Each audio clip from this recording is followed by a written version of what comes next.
So ఇక్కడ ప్రపోర్షన్స్కి basic concepts అనేవి ఇవాళ డిస్కస్ చేసుకుందాము. సో ప్రపోర్షన్ అంటే డెఫినేషన్ ఏంటంటే when two ratios are equal to each other then they are proportional to each other అని చెప్తామన్నమాట. సో ఇక్కడ టూ రేషియోస్ అంటే నేనేమనుకుంటాను, A:B అనేది ఒక రేషియో అనుకుంటా, C:D అనేది ఇంకో రేషియో అనుకుంటా. అయితే ఈ రెండు ప్రపోర్షనల్గా ఉండాలి అని అంటే A:B is equal to C:D అవ్వాలన్నమాట. అప్పుడు మనం ఏం చెప్పచ్చు, ABCD ఆర్ ఇన్ ప్రపోర్షన్స్ అని చెప్పొచ్చు అనమాట.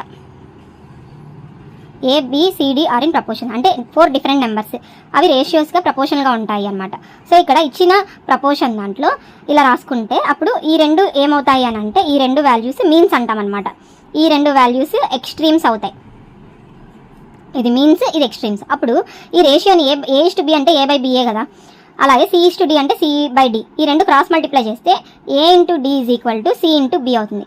So AD is equal to BC అవుతుంది అనమాట. సో దీన్ని బట్టి మనం ఏం చెప్పచ్చు, ప్రోడక్ట్ ఆఫ్ AD అంటే ఏంటి, AD రెండు extremes is equal to BC అంటే మీన్స్ అనమాట. Product of means, product of extremes is equal to product of means అవుతుంది అనమాట ఇక్కడ. సో ఇప్పుడు ఒక చిన్న ఎగ్జాంపుల్స్ చూద్దాం. ఇప్పుడు నేను రెండు రేషియోస్ 1:2 అనేది 2:4 అనేది నేను రెండు రేషియోస్ తీసుకున్నాను. ఇవి రెండు ప్రపోర్షన్గా ఉన్నాయి అని అంటే ఖచ్చితంగా ప్రపోర్షన్గా ఉన్నాయి. అప్పుడు 2:4 అంటే 2 1s 2 2s అవుతుంది. అప్పుడు 1:2 అవుతుంది కదా. అలాగే ఇది ఫస్ట్ ఎగ్జాంపుల్. సెకండ్ ఎగ్జాంపుల్ వచ్చేసి 2:5, ఇంకోటి వచ్చేసి 6:15. ఇవి రెండు ప్రపోర్షన్స్గా ఉన్నాయా లేదా అని అంటే ఇక్కడ చూసుకున్నట్లయితే ఈ రేషియోలో 2 3s 2 5s. So 3 2s 3 5s అనమాట.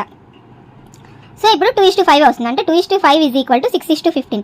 సో ఈ రెండు కూడా ప్రపోర్షన్గా ఉన్నాయన్నమాట. అంటే ఇక్కడ దీన్ని బట్టి మనం ఏం చెప్పచ్చు, A:B అనేది ఒక రేషియో అయితే దాన్ని ఏదైనా x వాల్యూతో మల్టిప్లై చేస్తే ఏమవుతుంది, AX/BX is always proportional to A/B